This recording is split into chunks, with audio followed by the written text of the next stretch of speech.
What's shaking, my friends? Welcome back to the channel. My name is Shay, and today we're gonna start October.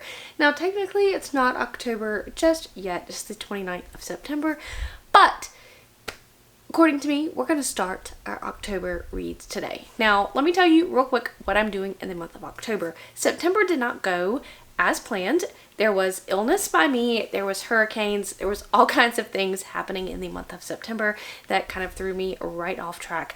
But in October, I will be doing Spookoplathon, which I'm super excited about, could not be more excited about. And we're going to start playing that today. I'm going to roll as I go, and so you're going to be along in the journey with me. I'm going to play that for about 2.5 weeks, and then we are going to do something new here on the channel where I am going to review some indie books. So hopefully once a month, every 2 months, whatever, I'm going to review some indie books. I have a jar, I have all of those things, and that's what we're going to be doing for the latter half of the month. But for this first section of the month, we are going to be playing Spookoplathon. And I will link it all down below, Becca's announcement video and all the things down below if you still want to play. Okay, so because of editing purposes, what I'm going to do is I'm going to screen record my computer and we are going to play from there. So we have our board here. I have my little witch pumpkin hat character here that we're going to be playing with, and then I have my dice. So I am going to go ahead and we're going to roll the dice. Okay. 6.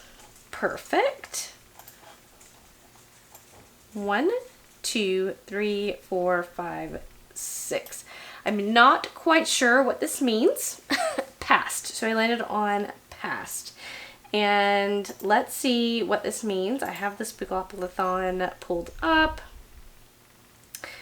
This is a book you should have already read and has been on a past TBR. Okay, I'm thinking way back here, and I think this fits the season and the mood and everything very well. And so what I've actually decided to do is to read the next Dresden Files book, which is Peace Talks by Jim Butcher.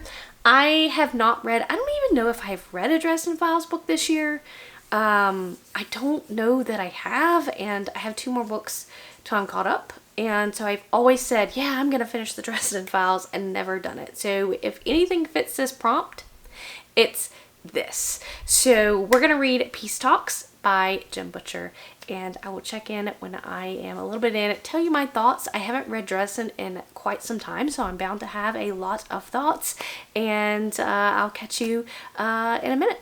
Everybody, it is now Wednesday, October 2nd. I have been super busy with doing a lot of things. I can't currently find my memory card, so I'm filming on my phone, but I'm 50% into Peace Talks. And to be quite fair, I've kind of put off this series for a long time, and the reason that is because I'm not the biggest fan of Dresden like everybody else is. I think it's fine.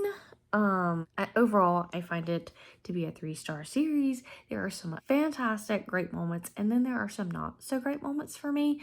And I know that people tout this series as like one of the best urban fantasies, but I don't know if I agree with that. And so there's that. But I am enjoying my time a lot more than I thought that I would, because it's been a while since I've read a book in the Dresden Files, and I'm enjoying my time thus far. I can't go much into, what Peace Talks is about, as we're like well into the series, but I am happy that I decided to continue on, and it makes me feel a little bit better. My reading is gonna, of course, go slower this month because I have a new job. I'm still in training, and that's taking some time in my thought process. And also, I'm just doing a lot more stuff after work, which I think is a good thing. Tomorrow, I am going to see an author speak, Shelby Van Pelt, and get her to sign my copy of her book. So I'm super excited about that, and I'm going by myself. Normally, I wouldn't do things by myself, but I honestly forgot about it because I've had everything going on in my mind with work, so I didn't have time to arrange for somebody to go with me, so I'm going by myself. So should be a fun time. I will check back in when I finish Peace Talk. Okay. I'm back and I've now finished Peace Talks, and I feel like every single Dresden book I read just is average, and this one as well. And I know that this was meant to be one big book with Battleground, so I do plan on continuing to Battleground, which will get me all caught up in the Dresden series. But I just feel like in every single installment, without fail, he puts the male gaze in there, and everything is sexualized at some point in the book, and I just don't understand that. And yes, you may hear people say, well, it was really heavy male gaze in, you know, the first few books or whatever, but it doesn't ever go away. And so I just kind of roll my eyes at it sometimes, because I'm like, we're in this big baddie apocalyptic, oh, you think you're gonna die kind of moments, and here we are just thinking about one thing, male gaze, like focused in on that, and it just ruins my enjoyment of the story. But I'm not the biggest Dresden fan. I feel like that series as a whole, I'm like the most unpopular opinion on that, and that I feel like it's just average. I've had some technical difficulties, but now we are back at it. So here we go. We're gonna record the screen. Okay, so I had to pull my dice roller back up because it had disappeared. So here we go.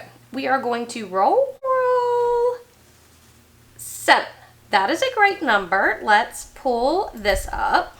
Okay, got my little witch hat. So 1, 2, 3, 4, 5, 6, 7. I landed on Jason. Let me count that one more time. 1, 2, 3, 4, 5, 6, 7. That is Jason. And so let's go back and see what that means, because I don't know what that means. Escape Camp Crystal Lake Alive. Read a book with 13 letters in the title. Okay, so I'm going to have to really think about this, and I will get back when I choose what I'm going to read. Okay, so I did not update after my last prompt pick because it took me 5,000 years to decide what I wanted to read. But I landed on The Family Game by Catherine Stedman. It has 13 letters. I wanted something that was okay for the season, and so I am really enjoying my time. We are following our main character, Harry, who is about to marry into very old money, very rich people. And Edward, who she is marrying, is kind of estranged himself from his family a little bit. And then now they're coming back to kind of get to know his family, coming back into the old money family. And this is an unhinged family. There's some mysteries going on, and it's very, very intriguing to me. I am enjoying my time. I haven't read many books about unhinged families, but this is a good one, I think. And I'm sweaty because I have been cleaning, so I'll check back in when I'm done with the book. Okay, so I have finished The Family Game by Catherine Stedman. I overall gave this book 4 stars. Was it predictable? Abso-freaking-lutely. Was it entertaining, though, to get to the end and the journey? Yes. And so if you like dysfunctional families with a little bit of mysteries thrown in, would recommend this one. Gave it 4 stars, and that's going to be the end of this week's reading vlog. I only got 2 books read. That's just how life happened, but I had fun, and I will catch you guys in the next one.